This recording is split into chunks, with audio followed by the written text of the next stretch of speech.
श्राद्ध नहीं किया, नियम दिन नहीं रखा, तो इसको श्राप देते इसके घर में कोई संतान जन्मेगी नहीं, ताकि इसके पीछे भी कोई पानी देने वाला नहीं बचे। ये पितृदोष दूर कैसे होता है महाराज? जो नियम से पार्वण नाम का श्राद्ध करता है, अपने घर में पितरों के दिन में तर्पण करता है, त्रिपिंडी श्राद्ध करता है। पार्वण श्राद्ध किसका नाम है? माता पिता की मृत्यु के 2 साल के बाद एक श्राद्ध आता है जिसको कहते हैं पार्वण, से कहते हैं पितरा मेला। पितरा मेला होता है, सब जानते हो, इसको संस्कृत में कहते हैं पार्वण श्राद्ध। ये पार्वण श्राद्ध, त्रिपिंडी श्राद्ध जो व्यक्ति करता है नियम से, उसके घर का पितृदोष दूर होता है। अच्छा देखो, देवताओं की हम सब पूजा करते हैं, देवता राजी होकर के इतना दे नहीं सकते, उससे 4 गुना ज्यादा हमारे पितर हमको दे देते हैं। जिसके पितर राजी हो उसके घर में संतति यानी संतान की और संपत्ति यानी कि धन की 2 चीजों की कभी कमी नहीं रहती है। संतान की कमी नहीं रहेगी और संपत्ति यानी धन की कमी नहीं रहेगी। देखो कुछ नहीं कर सकते, कहते हैं अधिकम विस्तारम श्राद्धम न कुर्यातः। यदि आपके पास धन बहुत है और आप सोचोगे धन से पितरों को राजी कर देंगे, बिल्कुल गलत सोचना है। धन से पितर राजी नहीं होते। पितरों को प्रसन्न करता हो तो नियम का ध्यान रखना चाहिए। जिस दिन घर में पितरों का श्राद्ध होवे ना, पितरों का दिन होवे, उस दिन नियम का ध्यान रखो।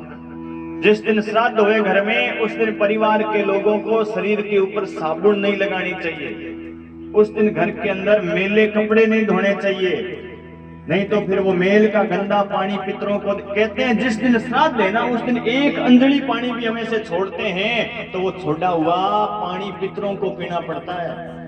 और हम शरीर से गंदा पानी निकालते हैं अंजलि भर भर करके साबुन का, मेल का, तो महाराज वो हाथ से दिया हुआ पानी पितरों को विवश होकर पीना पड़ता है। उस दिन घर में 1 दिन की बात है, जिस दिन श्राद्ध हुए पितरों का, उस दिन ये काम मत करो। जिस दिन घर के अंदर श्राद्ध हुए उस दिन महाराज घर में बेसन की मिठाई मत बनाओ। बेसन की मिठाई पितरों को चढ़ाई नहीं जाती है। मोती पाक हो गया, बेसन का लड्डू हो गया, दूसरे दिन खूब बनाओ, खूब ब्राह्मणों को जिमाओ। लेकिन महाराज जिस दिन श्राद्ध हो, बेसन की मिठाई पितरों को कभी कागोड़ में नहीं डाली जाती। उस दिन ब्राह्मण को बेसन की मिठाई मत जिमाओ, घर में लाओ ही मत। एक केला जो होता है ना, केला सब देवताओं को चढ़ाया जाता है, गणेश जी को प्रिय है, लेकिन पितरों को केले का फल कभी नहीं चढ़ाना चाहिए। पितर केले को स्वीकार नहीं करते। एक महाराज जिस दिन घर के अंदर श्राद्ध हो, उस दिन दूध को फाड़ कर जो मिठाई बनाई जाती है वो मिठाई मत बनाओ। छीने की जो मिठाई, रसगुल्ला, चमचम, खीर, चमचम मोहन है, ये महाराज ये छीने की मिठाई पितर स्वीकार नहीं करते। गौ माता के दूध को फाड़ दिया, उसकी मिठाई बनाई, पितर आपके स्वीकार नहीं करेंगे। सबसे बढ़िया भोजन क्या बनाया है पितरों के लिए? सबसे बढ़िया भोजन बताया है कि काले रंग की तो रोटी बनाओ और सफेद रंग की दाल बनाओ। अब काले रंग की रोटी, सफेद रंग की दाल कौन सी होती है भाई? सफेद रंग की दाल तो होती है बिना रंग डाली हुई खीर बनाओ, और काले रंग की रोटी होती है मालपुआ। ये सबसे शुद्ध भोजन बताया है पितरों के लिए। खीर मालपुए का भोजन बनाओ। और देखो ब्राह्मण भी कितने जिमाओ। श्राद्ध के अंदर नियम बताया है, पितरों का तर्पण करो ना, उस दिन पितरा मेले वाले दिन या त्रिपिंडी श्राद्ध करो, या तो 3 ब्राह्मणों को जिमाओ, या 5 को जिमाओ, या 9 को जिमाओ, या 13 ब्राह्मणों को जिमाओ। ये नियम है। दूसरे दिन आप चाहे पूरे गांव के ब्राह्मणों को जिमाना, लेकिन श्राद्ध वाले दिन ये नियम बताया है। और किसको बुलाना चाहिए भाई उस भोजन में? कहते हैं अपने परिवार के सहित आपके आसपास में यदि आपकी बेटी का बेटा रहता है, यानी कि आपका दोहिता, तो पितरों के श्राद्ध में दोहिते को जरूर बुलाओ। एक अपनी बहन के बेटे को, यानी अपने भांजे को पितरों के श्राद्ध में जरूर बुलाओ। भांजे का और दोहिते का बड़ा महत्व है श्राद्ध के अंदर। एक ब्राह्मण का बड़ा महत्व है, श्राद्ध करो तब ब्राह्मण को घर में जरूर बुलाओ। और किसको भोजन नहीं करना चाहिए? माताओं ध्यान देना विशेष रूप से, श्राद्ध के अंदर भोजन किसको नहीं करना चाहिए? कहते हैं पति का श्राद्ध हुए ना, पति का श्राद्ध हुए तो उस पति की पत्नी को उसका प्रसाद जरूर लेना चाहिए। पति का श्राद्ध है वो पत्नी भोजन कर सकती है, लेकिन पत्नी का यदि श्राद्ध है और महाराज कोई पति भोजन करता है तो उसको दोष का भाग लगता है। पत्नी का श्राद्ध पति को नहीं खाना चाहिए, लेकिन पति का श्राद्ध है तो पत्नी उसका प्रसाद खा सकती है। ये नियम होता है श्राद्ध के अंदर। और क्या नियम बताया? श्राद्ध में तुलसी का पत्ता जरूर लाओ, श्राद्ध के अंदर घर में गंगा जल जरूर रखो, श्राद्ध के अंदर घर के अंदर डाब यानी कुसा जरूर रखो। अब भाई बताना मेरा कर्तव्य है, कई करेंगे कई नहीं करेंगे, करना आपकी मर्जी है। मैं व्यासपीठ से नहीं बताऊं तो उसका पाप मुझे लगेगा। एक कोई मान लो एक कोई किसी ने कुआं खुदवाया, ध्यान देना, और महाराज एक कोई अंधा आदमी उस कुएं की तरफ जा रहा है और वो अंधा आदमी उस कुएं के अंदर गिर जावे और एक आंख वाला आदमी आंखें होते हुए भी उस अंधे आदमी को कुएं के अंदर गिरते हुए देख रहा है, लेकिन देखते हुए भी वो बता नहीं रहा है। तो बताओ भाई, उस अंधे आदमी की हत्या का दोष किसको लगेगा? अंधे आदमी को हत्या का दोष लगेगा, आत्महत्या का? या फिर जिसने कुआं खुदवाया उसको दोष लगेगा? या फिर जो आंख होते हुए भी देख रहा है लेकिन बता नहीं रहा उसको दोष लगेगा? बताओ दोष किसको लगेगा? जो आंख होते हुए भी देख रहा है लेकिन बता नहीं रहा। तो शास्त्र की बात है, मुझे जैसा ज्ञान है बताना मेरा कर्तव्य है, करो नहीं करो, करना नहीं करना आपकी मर्जी की बात है, लेकिन श्राद्ध जरूर करना चाहिए नियम से। कहते हैं धन से श्राद्ध नहीं होता। आपके पास धन नहीं है और आप सोचते हो भाई पितर राजी हो जाए, श्राद्ध के पुस्तकों में इतना तक लिखा है, यदि आपके पास वास्तव में धन नहीं है, ईमानदारी से आपके पास कुछ भी नहीं है श्राद्ध करने के लिए, तो मैं कहता हूं श्राद्ध वाले दिन 4 मुट्ठी घास उखाड़ लो, 4 मुट्ठी घास उखाड़ करके, और वो 4 मुट्ठी घास देसी गौ माता को खिला दो, और गौ माता को खिलाकर एक बार हाथ जोड़कर पितरों से कह दो कि हे मेरे पितरेश्वरों, मेरे पास श्राद्ध करने के लिए धन नहीं है, और ये 4 मुट्ठी घास मैंने पितरों के निमित्त अपनी गाय को खिलाया है, देसी गौ माता को खिलाया, और दोनों ऐसे अपने आसमान की तरफ हाथ उठा करके एक बार पितरों का आह्वान कर देना कि हे मेरे पितरेश्वरों, इस 4 मुट्ठी घास से ही मेरे पितर तृप्त हो जाएं। तो मैं कहता हूं जिस योनि के अंदर भी पितर होंगे ना, उस 4 मुट्ठी घास से आपके पितर राजी हो जाएंगे। लेकिन श्रद्धा होनी चाहिए। केवल महाराज धन बहुत है लेकिन कृपणता कर रहे हैं, कंजूसी कर रहे हैं, लेकिन पितरों को राजी करना चाहते हैं तो पितर राजी नहीं होंगे। श्रद्धयाम श्राद्धम कुर्यातः, श्रद्धा के द्वारा ही श्राद्ध को किया जाता है। कोई महाराज श्राद्ध की कथा चल रही थी, कोई बात याद आ गई, कह दो क्या? श्राद्ध की कथा चल रही थी, एक महाराज श्राद्ध में कोई चौधरी जी बैठे थे, यहां भी है? कोई भाई जाट बैठे हो, बुरा मत मान लेना, कह दो क्या? फिर तो कह दो। अब महाराज जाट बैठा था और चौधरी जी ने पंडित जी से पूछ लिया, पंडित जी ये श्राद्ध क्या होता है? पता नहीं था। तो पंडित जी कहते चौधरी जी ऐसा है, जिस दिन माता पिता की मृत्यु का दिन हो उस दिन घर में श्राद्ध करना चाहिए, पितर राजी होते हैं। श्राद्ध जाट की भावना बढ़िया थी, शुद्ध मन का था, साफ मन का था। तो जाट कहता है पंडित जी मेरे तो पिताजी का दिन कल ही है, मेरे भी करा दो श्राद्ध। पंडित जी कहते हैं करा देंगे, हमारा तो काम ही यही है। तो जाट कहता है तो फिर सामान क्या चाहिए, सामग्री बता दो। पंडित जी ने सोचा भाई जाट मन बढ़िया है, भोले मन का है, पहली बार करा रहा है, जो जो मुख्य सामग्री होती है वो बता देते हैं। अब श्राद्ध में तो मुख्य सामग्री क्या चाहिए? गाय का गोबर चाहिए, गोमूत्र चाहिए, तिल चाहिए, ये मुख्य सामग्री होती है श्राद्ध की, गोबर गोमूत्र तिल। पंडित जी ने लिख दिया गोबर ले आना, गोमूत्र ले आना, तिल ले आना, बाकी पूजा पाठ का सामान मैं ले आऊंगा।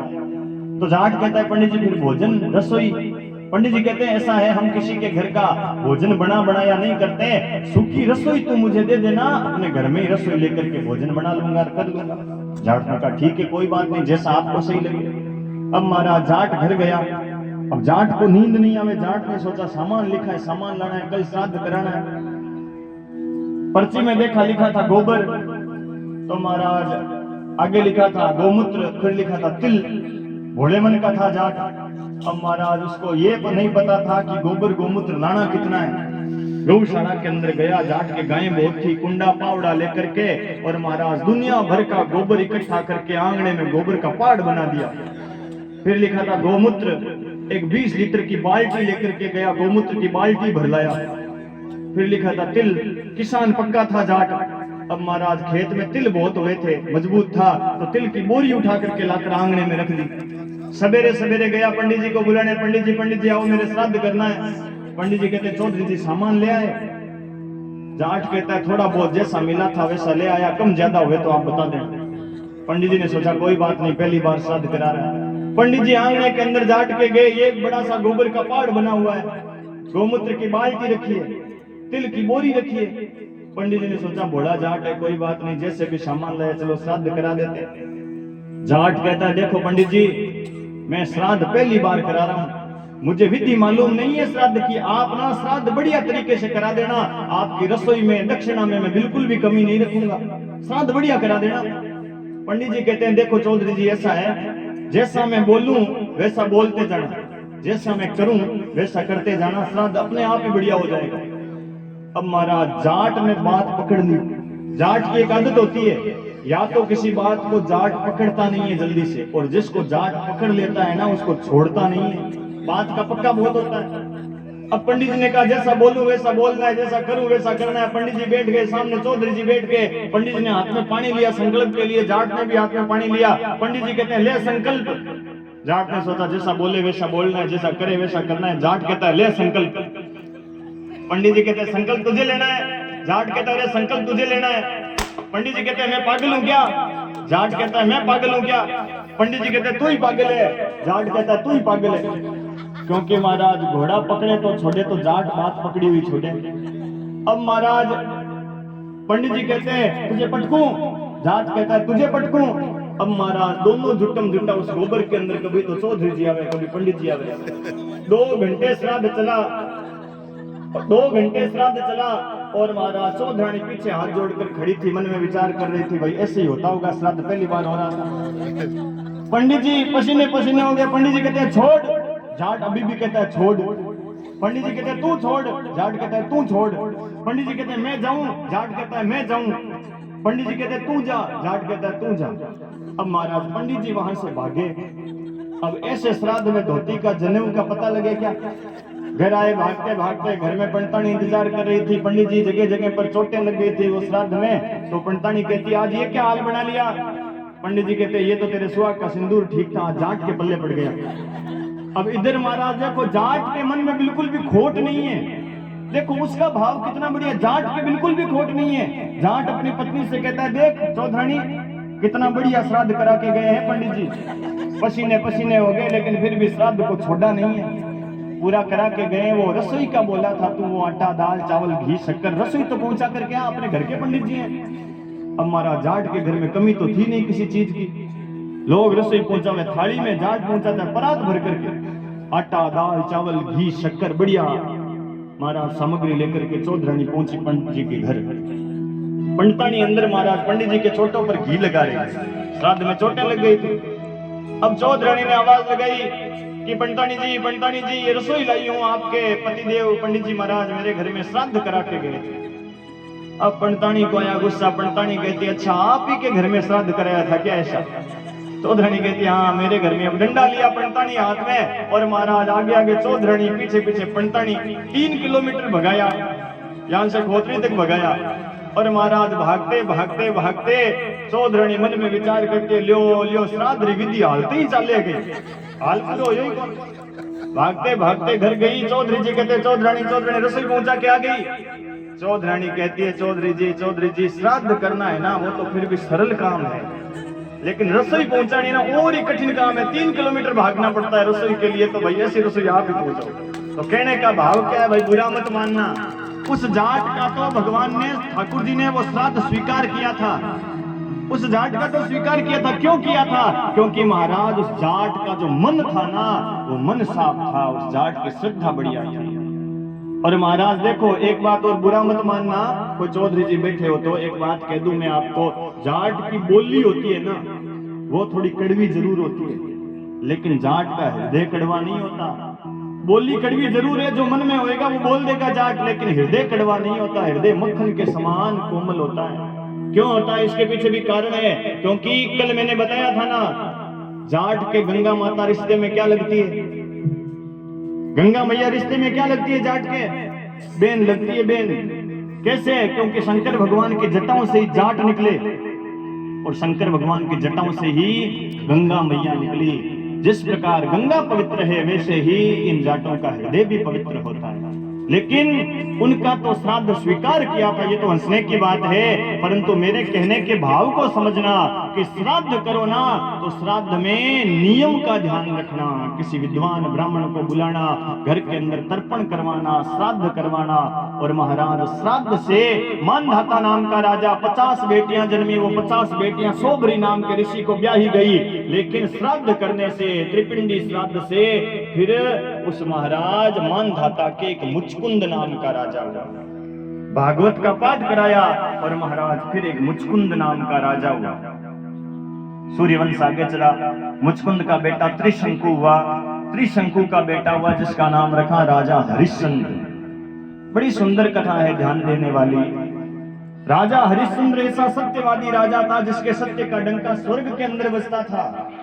ऋषि महात्मा देवता कहते थे कि भाई इस धरती के ऊपर राजा हरिश्चंद्र के समान दूसरा कोई सत्यवादी नहीं। एक बार वशिष्ठ ऋषि ने जाकर के विश्वामित्र जी से बोल दिया कि विश्वामित्र जी, मेरा जजमान है राजा हरिश्चंद्र और उसके समान संसार में दूसरा कोई सत्यवादी राजा नहीं। विश्वामित्र जी कहते हैं इतना भी कोई सत्यवादी हो सकता है क्या कि जिसके सत्य को डिगाया ना जा सके?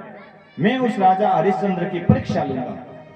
और महाराज विश्वामित्र जी ने एक सुअर का रूप बनाया और सुअर का रूप बना करके विश्वामित्र जी अयोध्या के जंगलों के अंदर जाकर के अयोध्या नगरी के बगीचे को उजाड़ने लगे। सैनिकों ने खूब प्रयास किया उस सुअर को पकड़ने का, लेकिन किसी के भी वो मायावी सुअर पकड़ में नहीं आया। राजा हरिश्चंद्र उस समय ब्राह्मणों को भोजन जिमा रहा था। राजा का एक नियम था, रोज 1000 ब्राह्मणों को भोजन जिमाता और जिमाने के बाद एक एक सोने की मुद्रा का दक्षिणा देता था। राजा का नियम था, किसी को भूखा नहीं जाने देता। और महाराज वो सैनिक आकर कहते हैं, महाराज हमारे बगीचे में जंगली सुअर आया है, वो कोई माया भी लगता है, जब देखो गायब हो जाता है, पकड़ में ही नहीं आता, आप ही कुछ कीजिए। राजा हरिश्चंद्र अपने घोड़े पर बैठ करके उस जंगली सुअर का पीछा करने लगे। सुअर जंगल में भाग गया और भागते गायब हो गया। तभी विश्वामित्र जी ने माया से रात बना दी और महाराज राजा हरिश्चंद्र की सेना हरिश्चंद्र से बिछड़ गई। रात के समय में राजा हरिश्चंद्र जंगलों में भटक रहा है और भटकते भटकते भटकते आधी रात बीत गई। तभी राजा हरिश्चंद्र के सामने वो विश्वामित्र जी एक ब्राह्मण बनकर के प्रकट हो गए। राजा ने ब्राह्मण को देखते प्रणाम किया और प्रणाम करके राजा हरिश्चंद्र कहता है, ब्राह्मण देवता, मैं अयोध्या का राजा हरिश्चंद्र हूँ, जंगल में एक सुअर का पीछा करते करते मार्ग भटक गया हूँ, आप मुझे अयोध्या नगरी का मार्ग बता दीजिए। विश्वामित्र जी ब्राह्मण के भेष में कहते हैं, राजन तुम थोड़े थके हुए लगते हो, सवेरा होने वाला, आधी रात बीत गई है, 4 बज रहे हैं, प्रातः काल होने वाला है, तो इस सरयू नदी में स्नान करो और स्नान करके अपनी थकान उतारो, उसके बाद में अयोध्या का मार्ग बता दूंगा। राजा ने स्नान किया और स्नान करके बाहर आया। तभी राजा ने मन में सोचा कि मेरा नियम है कि स्नान करने के बाद मैं ब्राह्मणों को दान दक्षिणा देता हूं, और आज ये बेचारा ब्राह्मण जंगल में मिला है, मेरी सहायता कर रहा है, मैंने स्नान कर लिया है, कम से कम इस ब्राह्मण को कुछ दान दे दो। राजा ने विश्वामित्र के भेष में उस ब्राह्मण से कहा, ब्राह्मण देवता, मेरे घर से आए हुए एक भी ब्राह्मण को मैंने खाली नहीं निकाला, आपने मेरी सहायता करी है, आपको अपने गौशाला के लिए, अपने आश्रम के लिए, वेद विद्यालय के लिए, गृहस्थी के लिए कुछ ना कुछ धन आदि चाहिए तो मुझे बोल दीजिए, मैं आपको दान में दे दूंगा। विश्वामित्र जी परीक्षा ले रहे थे ब्राह्मण के वेश में। विश्वामित्र जी कहने लगे, राजा तो मुझे ऐसा वैसा साधु मत समझना, मैं दान लेता नहीं हूं, यदि तेरी देने की इच्छा है मैं ले लूंगा, परंतु मैं जो वस्तु तुझसे मांगूंगा तू वो दे नहीं पाएगा तो तेरा क्षत्रियत्व हीन हो जाएगा। ये रहा अयोध्या का मार्ग, अपने महल को चला जा। आज पहली बार राजा हरिश्चंद्र ने किसी ने ऐसा कहा था, ब्राह्मण ने ऐसा कह दिया कि राजा मैं मांगूंगा और राजा तू दे नहीं पाएगा। राजा हरिश्चंद्र कहता है, ब्राह्मण देवता मैं अभिमान नहीं करता, लेकिन एक बार इस राजा हरिश्चंद्र से कोई ब्राह्मण हरिश्चंद्र की गर्दन मांग लेवे तो मैं हंसते हंसते अपनी गर्दन काट करके ब्राह्मणों के चरणों में रखने को तैयार हूं। लेकिन आप मांगने में कंजूसी कर सकते हो, परंतु ये राजा हरिश्चंद्र देने में कभी कंजूसी नहीं कर सकता, आप मांग करके देखिए। विश्वामित्र जी कहते हैं, पहले सरयू नदी का जल हाथ में ले, संकल्प ले कि जो मैं मांगूंगा वही तू देगा। राजा ने तुरंत सरयू नदी का जल लिया हाथ में और कहा, ब्राह्मण देवता मैं संकल्प लेता हूं, जल हाथ में लेकर के जो आप मांगोगे वो मैं तुरंत आपको दान में दे दूंगा। विश्वामित्र जी ने माया से अपने पास में 13 साल की कन्या को प्रकट किया और उसके माथे पर हाथ रख करके विश्वामित्र जी ब्राह्मण के भेष में कहते हैं, राजन तू यदि देना चाहता है ना तो मेरी एक ये 13 साल की कन्या है और इसका विवाह मैं किसी ब्राह्मण बालक के साथ करना चाहता हूँ, और तू यदि दे सकता है तो तू मुझे अपनी अयोध्या नगरी का पूरा राजदान में दे दे। वो अयोध्या नगरी का राज मैं अपनी बेटी को दहेज में दूंगा। यदि तू दान दे सकता है तो मेरी बेटी सुखपूर्वक जीवन व्यतीत करेगी, और नहीं दे सकता तो ये रहा मार्ग, अपने महल को चला जा, मुझे कुछ नहीं चाहिए।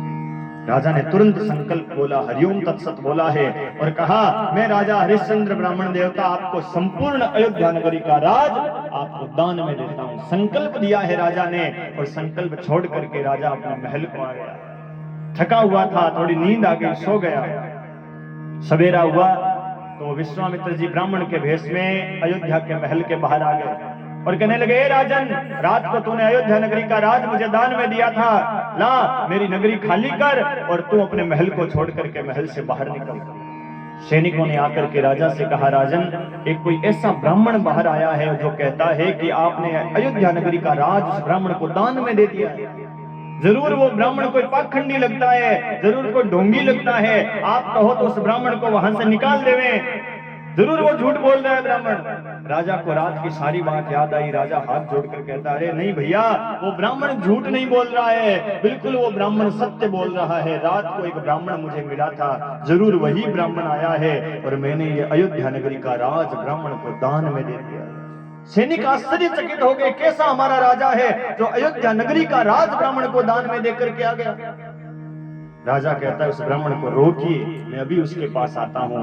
राजा हरिश्चंद्र ने अपना मुकुट पहना नहीं आज, और अपनी प्रिय पत्नी तारावती से कहने लगा, तारावती, अब ये महल हमारा नहीं है, ये राजपाट हमारा नहीं है, हमने ब्राह्मणों को दान में दे दिया।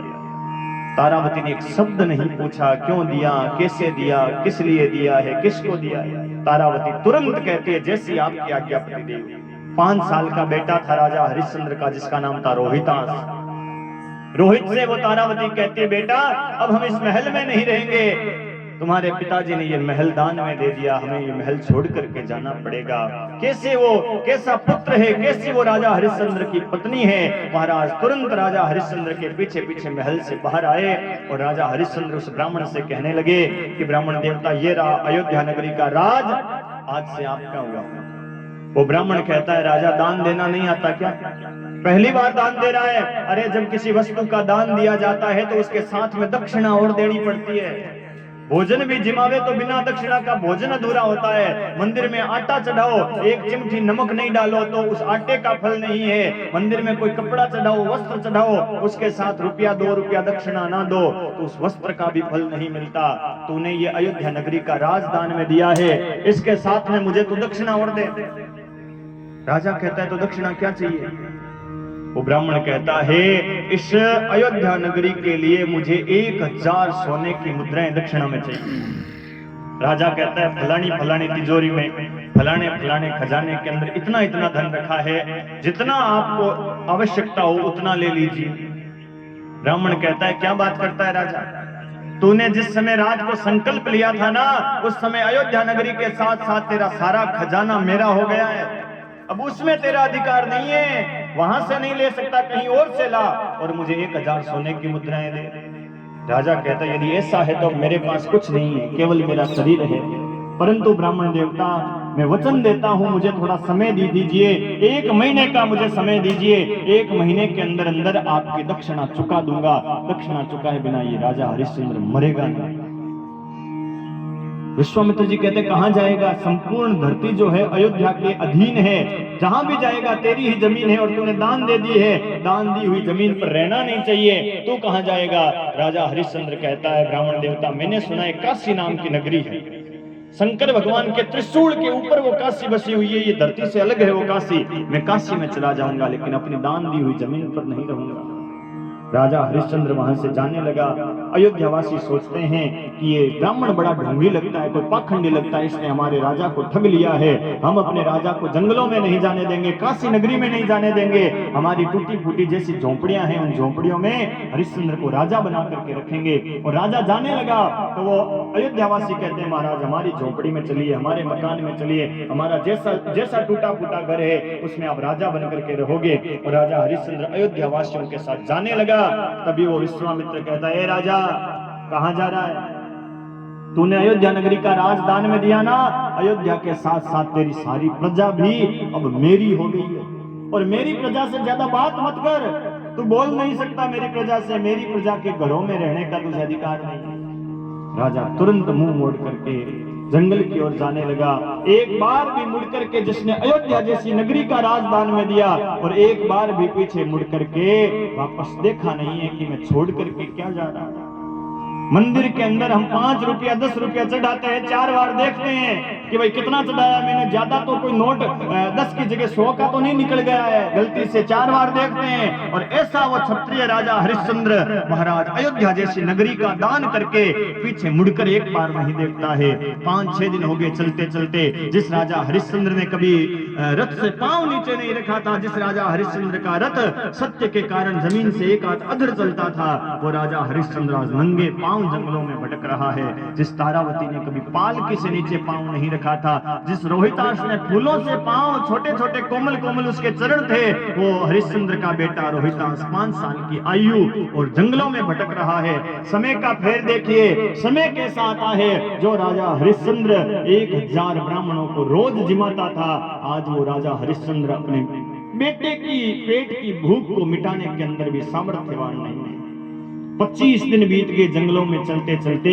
आज काशी नाम की नगरी के अंदर राजा हरिश्चंद्र पहुंचा। तभी वो विश्वामित्र फिर आ गया ब्राह्मण के भेष में। ए राजा, 25 दिन बीत गए, 1 महीने का तूने बोला है, ला मेरी दक्षिणा ला, और दक्षिणा नहीं दे सकता तो ये तेरा राज वापस ले ले। दान मुझे बिना दक्षिणा का अधूरा दान नहीं चाहिए, वापस ले ले तेरा, अभी तो कुछ नहीं बिगड़ा है। राजा कहता है, ब्राह्मण देवता, मैंने हमेशा ब्राह्मणों के सामने हाथ को ऐसे किया है और आज पहली बार मैं ब्राह्मण के सामने हाथ ऐसे कर दूं। अरे ब्राह्मण का और क्षत्रिय का, यजमान का एक नियम होता है। ब्राह्मण के यजमान मोड़ी बांधता है तो ब्राह्मण का हाथ हमेशा ऐसे होता है। ब्राह्मण का हाथ महाराज मोड़ी बांधता है तो ब्राह्मण यजमान का हाथ ऐसे रख करके यजमान के मोड़ी बांधता है ताकि यजमान का हाथ खुले तो कुछ ना कुछ दे सके। और जजमान जब ब्राह्मण के मोड़ी बांधता है तो महाराज ब्राह्मण का हाथ ऐसे नहीं ऐसे होता है ताकि हाथ खुले तो जजमान के सामने हाथ ब्राह्मण का ऐसे हो सके। वो राजा हरिश्चंद्र कहता है, मैंने हमेशा सदैव ब्राह्मणों के सामने अपने हाथ को ऐसे रखा है, आज मैं ऐसे कैसे कर सकता हूँ, ये तो ब्राह्मण का कर्तव्य है। मैं वापस दिया हुआ दान ले कैसे सकता हूँ। 5 दिन शेष बचे हैं। यहाँ काशी के अंदर मनुष्यों का बाजार लगता है, मैं अपने आप को बेच दूंगा लेकिन आपकी दक्षिणा जरूर चुकाऊंगा। विश्वामित्र जी वहां से चले गए। तारावती पास में खड़ी थी। तारावती सुन रही थी। आज तारावती हाथ जोड़ करके अपने पति से कहती है, पतिदेव, आज तक मैंने आपसे जीवन में कभी कुछ मांगा नहीं था और आज आपकी प्रिय पत्नी तारावती आपसे कुछ मांगना चाहती है, कृपा करके आप मुझे मना मत कर देना। हरिश्चंद्र कहता है, तारावती, जब मांगने के दिन थे और मेरे पास सब कुछ था, तूने कभी जीवन में एक शब्द नहीं बोला, मांग करके कुछ नहीं कहा, और आज जब इस हरिश्चंद्र के पास देने को कुछ नहीं है तो तू मांगने की बात करती है। क्या दे पाऊंगा मैं तुझे, क्या मांगना चाहती है। तारावती कहती है, पतिदेव, आज ही वो समय है जब आप कुछ मुझे दे सकते हो और आज ही वो समय है जब मुझे मांगने का अधिकार है। हाय हाय, तारावती ने क्या कह दिया। तारावती अपने पति राजा हरिश्चंद्र से कहती है कि पतिदेव, जिस हाथ का हथलेवा बांध करके आप मुझे अयोध्या जैसी नगरी में लेकर के आए थे, जिस हाथ को पकड़ करके आप मुझे काशी नाम की नगरी में लाए हो, आपकी प्रिय पत्नी तारावती आपसे इतना मांगती है कि उसी हाथ को पकड़ करके आज आप अपनी प्रिय पत्नी तारावती को काशी के बाजार में ले जाकर बेच दीजिए और मुझे बेच करके पतिदेव अपने ब्राह्मण की दक्षिणा चुकाइए। राजा हरिश्चंद्र के पैरों के नीचे से जमीन खिसकने लगी। तारावती, इतना नीच कैसे हो सकता हूँ, अपनी पत्नी को मैं बेच दूं, तुझे नहीं बेच सकता।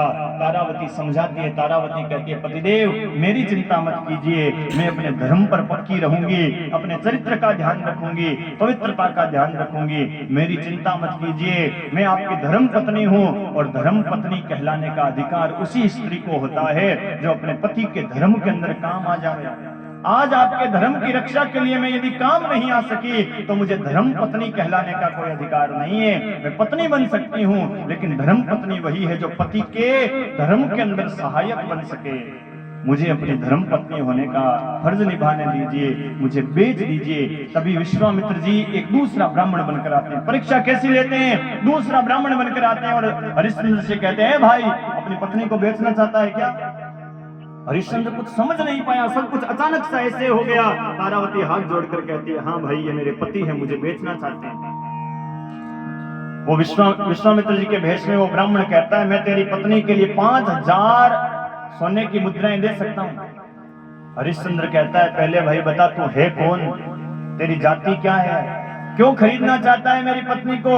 वो विश्वामित्र के भेष में वो ब्राह्मण कहता है, मेरी पत्नी भी तुम्हारी पत्नी के समान सुंदर है, लेकिन मेरी पत्नी का शरीर स्वस्थ नहीं रहता है। मुझे अपनी पत्नी की सेवा करने के लिए, मेरे घर का कार्य करने के लिए, पत्नी की सेवा के लिए दासी की आवश्यकता है। मेरी पत्नी आराम करेगी और तेरी पत्नी मेरे घर का काम कर देगी, मेरी पत्नी की सेवा कर देगी, इसलिए मैं खरीदना चाहता हूं। ब्राह्मणों में भी 5000 मुद्राएं दे सकता हूं। तारावती हाथ जोड़कर कहती है, भाई 5 दे दे।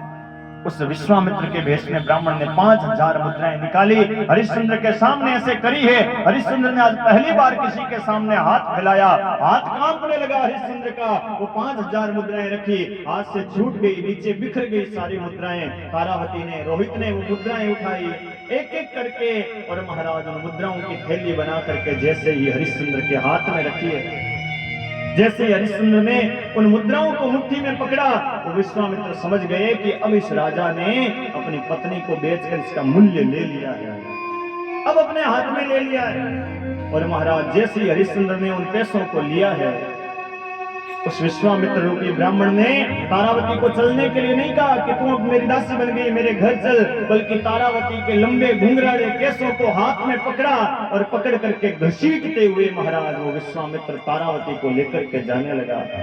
हरिश्चंद्र ऐसा सोच रहा है मानो जमीन फट जावे और मैं जमीन के अंदर धंस जाऊं, मेरी मौत आ जावे, आसमान गिर जावे, मैं दब करके मर जाऊं। लेकिन महाराज ऐसी परीक्षा लेते हैं, तारावती को विश्वामित्र लेकर जाने लगा। 5 साल का बेटा रोहितास देख रहा है। रोहित रोने लगा, माँ तू मुझे छोड़ करके मत जा, माँ तेरे बिना मुझे भोजन भी अच्छा नहीं लगेगा, माँ मुझे भी साथ में लेकर के चल, माँ मैं पिताजी के साथ नहीं रहूंगा, माँ तेरे साथ जाना चाहता हूँ, माँ मुझे भी साथ में ले ले।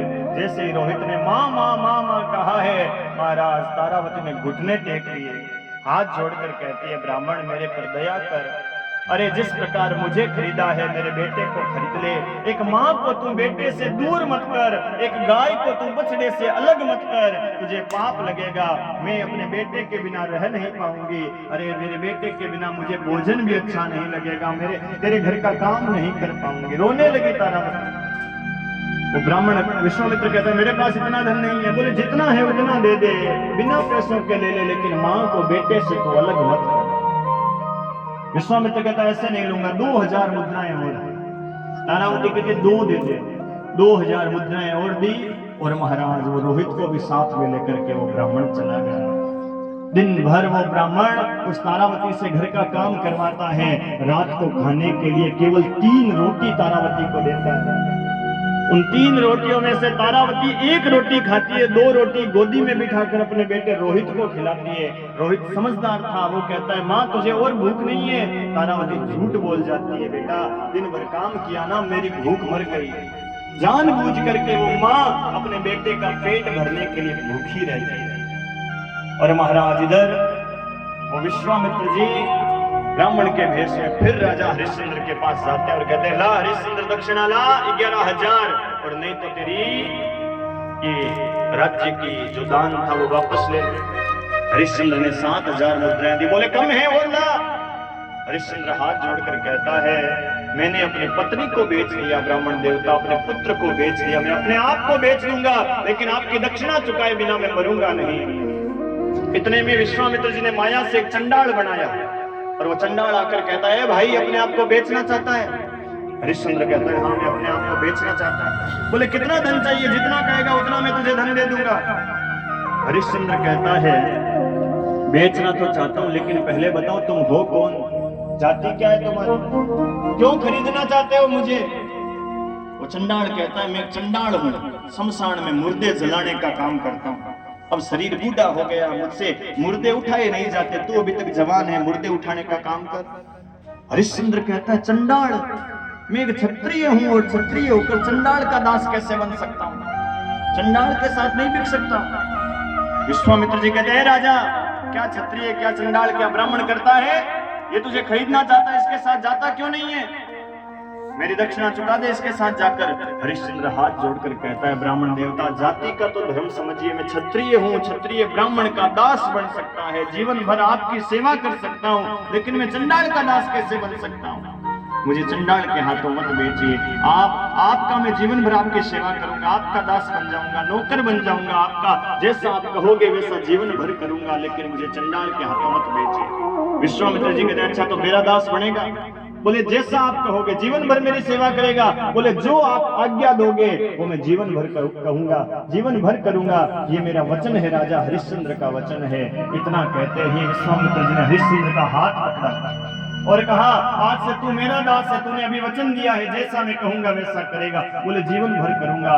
उसी समय विश्वामित्र जी ने जो राजा हरिश्चंद्र का हाथ पकड़ा था, वो हाथ पकड़ा हुआ उस चंडाल के हाथ में पकड़ा दिया, और चंडाल के हाथ में हरिश्चंद्र का हाथ पकड़ा करके विश्वामित्र जी कहते हैं तूने अभी वचन दिया था जैसा मैं कहूंगा वैसा करेगा, तो मेरी पहली आज्ञा यही है कि तू इस चंडाल के साथ चला जा। हरिश्चंद्र कुछ बोल नहीं सका, पीछे मुड़कर देखने लगा, ब्राह्मण तूने ये ठीक नहीं किया है, मुझे चंडाल का दास बना दिया। और वो चंडाल हरिश्चंद्र को शमशान में लेकर गया, जहां हजारों मुर्दे जल रहे थे, कई जलने को तैयार थे, चिताओं से धुआं निकल रहा था, चील कौवे मांस खाने के लिए इंतजार कर रहे थे। इतना विभत्स दृश्य है कि राजा हरिश्चंद्र का देखकर एक बार तो रूह कांपने लगी। हरिश्चंद्र कहता है यहाँ क्या करूंगा, खाऊंगा क्या, मैं भूखा मर जाऊंगा।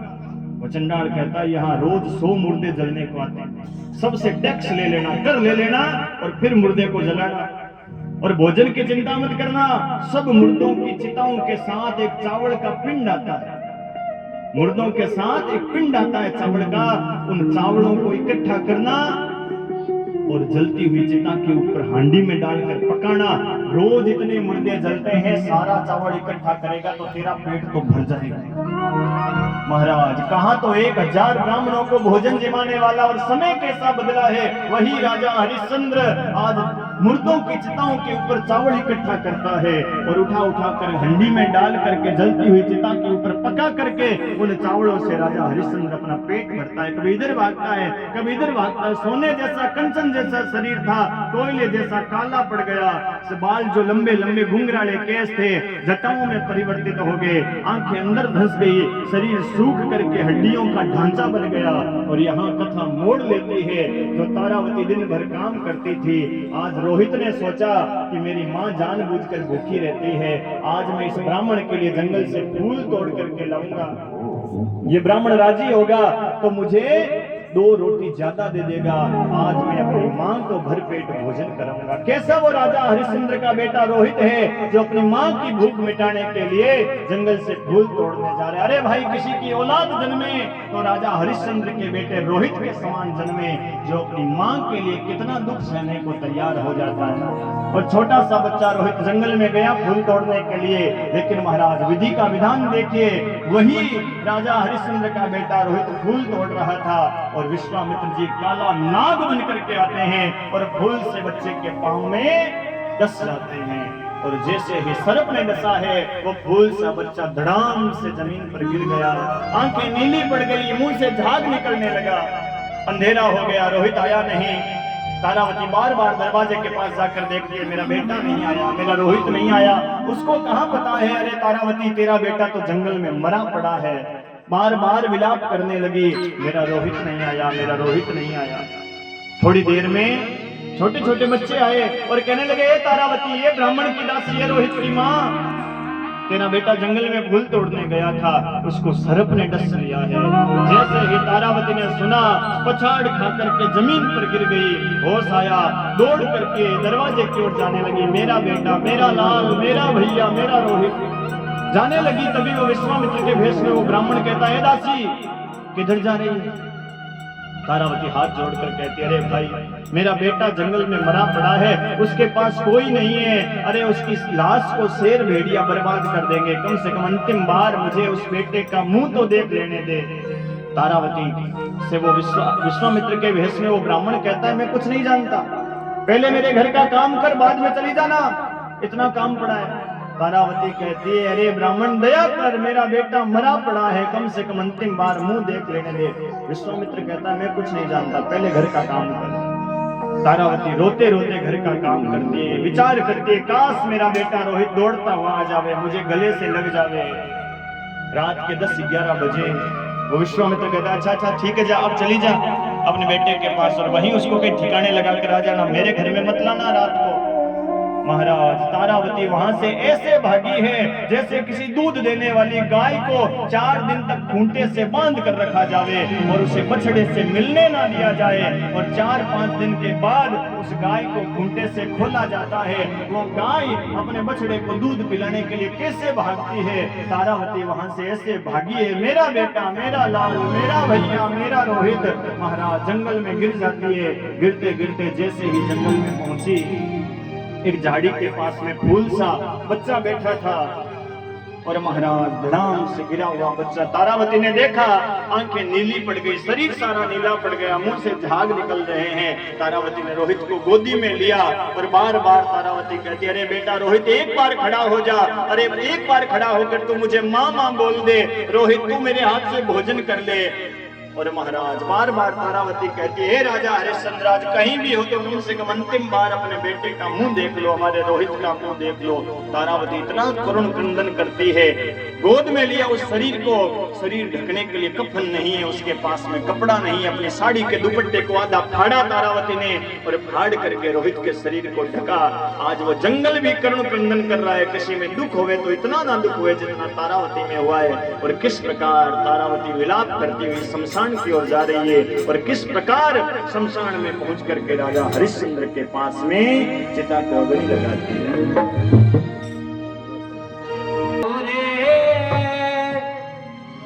कंवर लोहितासने अरे हियो भरे आवे बेटा देखो तारी लाश में, हियो भरे आवे बेटा देखो तारी लाश में, दस गयो बाणो रे कंवर लोहितासने, हियो भरे आवे बेटा देखो तारी लाश में, हियो भरे आवे बेटा देखो तारी लाश में।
यूं भरे आवे बेटा देखो कालिदास ने साथी भरे आवे बेटा देखो कालिदास ने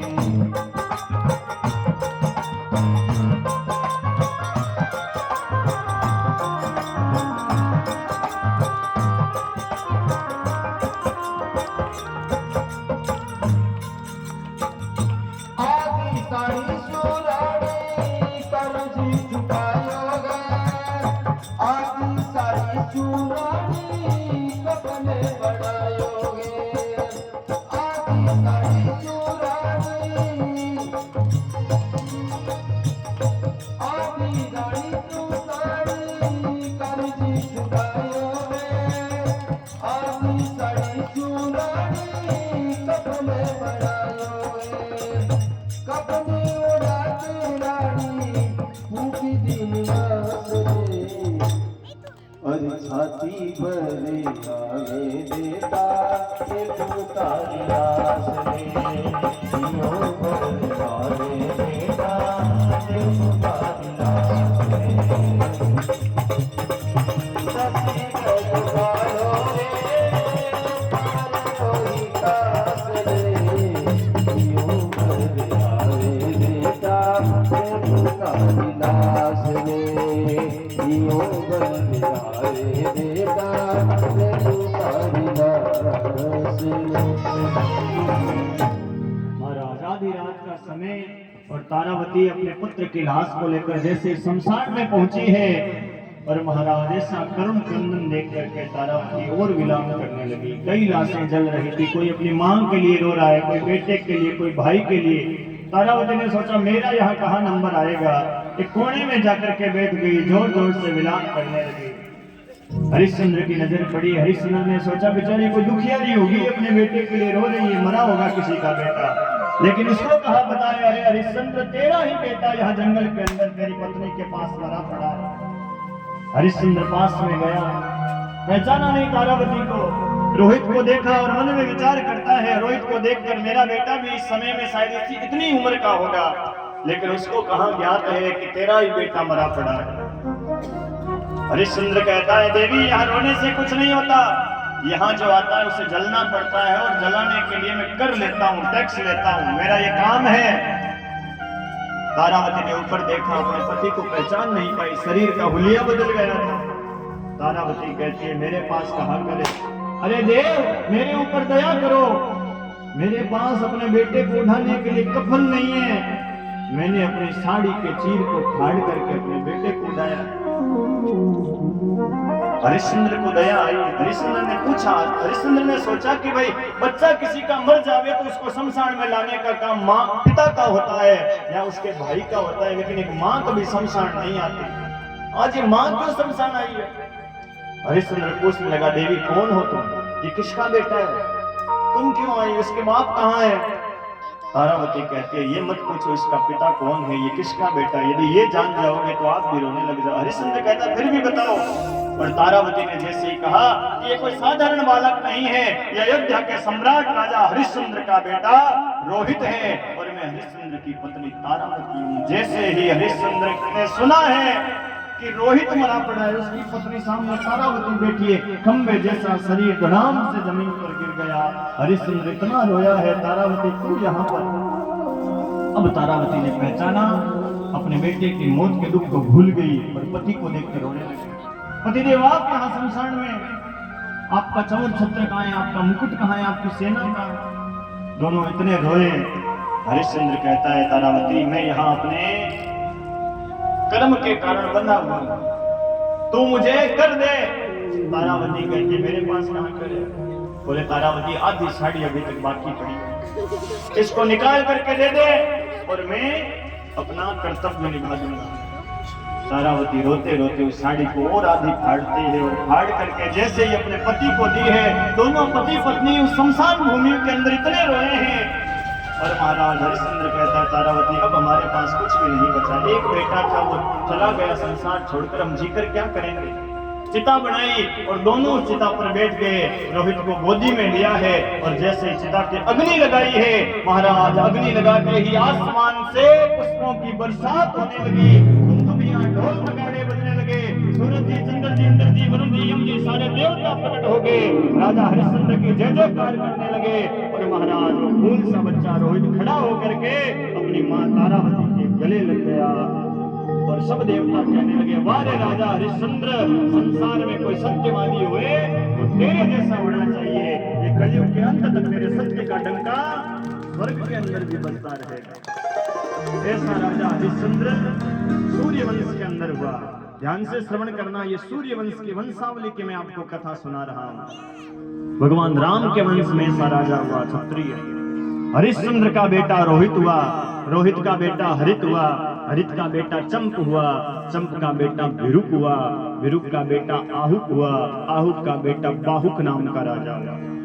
इस बाहुक के भी कई पत्नियां थी लेकिन पुत्र एक के भी नहीं हुआ। पुत्र कामेष्टि यज्ञ किया तो महाराज एक रानी गर्भवती हुई, बाकी सारी रानियां ऐसी रह गई। तो बाकी सारी रानियों ने मिलकर के उस गर्भवती रानी को जहर पिला दिया। सोचा इसके गर्भ का बच्चा भी मर जाएगा तो ये भी हमारे जैसे रह जाएगा। लेकिन वशिष्ठ ऋषि ने ऐसी दवाई बनाई जिससे गर्भ के अंदर उस बच्चे को मरने नहीं दिया, जहर के साथ ही जिंदा रखा। और जब उस बच्चे का जन्म हुआ तो उसके माथे के ऊपर इतना सा जहर साथ में जन्मा। और जहर को संस्कृत के अंदर कहते हैं गर, गर का अर्थ होता है जहर, और जिसका जन्म गर के साथ हुआ, जहर के साथ हुआ, इसीलिए राजा बाहुक के बेटे का नाम पड़ा सगर। वो राजा सगर कहलाया जो गर के साथ जन्मा। उस राजा सगर के दो पत्नियां थी, एक का नाम सुमति था, दूसरी का नाम केशनी था। सगर के भी संतान नहीं थी, पुत्र कामेष्टि यज्ञ किया, दोनों रानियां गर्भवती हुई। सुमति नाम की रानी के तो एक असमंजस नाम का बेटा जन्मा, लेकिन केशनी नाम की जो रानी थी उसके महाराज बेटा तो जन्मा नहीं बल्कि पुत्र के जगह पर एक मांस के टुकड़े ने जन्म ले लिया, मांस के लोथड़े ने, पिंड ने जन्म ले लिया। वो केशनी को क्रोध आया कि दूसरी रानी के तो बेटा जन्मा है और मेरे ये मांस का टुकड़ा जन्मा है। क्रोध में आकर केसरी ने तलवार लिया हाथ में और उस मांस का जो टुकड़ा जन्मा था उस मांस के पिंड के तलवार से 60,000 टुकड़े कर दिए। वशिष्ठ ऋषि को पता चला, मंत्र शक्ति के द्वारा जल को विमंत्रित करके उन 60,000 टुकड़ों के ऊपर जैसे जल छोड़ा, छोड़ते ही मंत्र शक्ति के द्वारा महाराज उस केसरी के मांस के 60,000 टुकड़ों के 60,000 बेटे बन गए।